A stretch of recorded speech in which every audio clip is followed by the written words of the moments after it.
Hey YouTube, we are back with another video. Today we are discussing the hoverboard. I've been having a problem with my hoverboard. I'm sure a lot of you guys are also having a problem out there. The reason why for this video is that I bought this hoverboard a while back and I let it sit for about a year, didn't ride it or anything, and it completely wouldn't charge. So I thought maybe it was a charger. This was the original charger for it. It wasn't that. So then I bought a brand new charger. Still didn't work. Still didn't solve the problem. I got frustrated. I'm like, what is really going on? So the last thing I had to do was get a battery.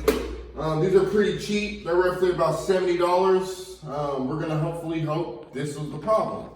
So to get the hoverboard apart, you have about 8 screws to take it apart. I already did a little bit of taking it apart before just to check it out before I did this video, but this was the old battery, which is from 2015, I believe. Oh my God, I can't believe I used it for that long, guys.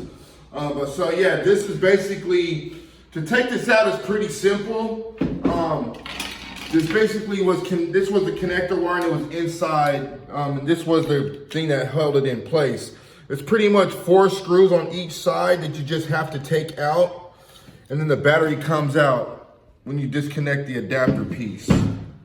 Now, we're gonna put this in. Hopefully this fixes the problem, and I will definitely let you guys know.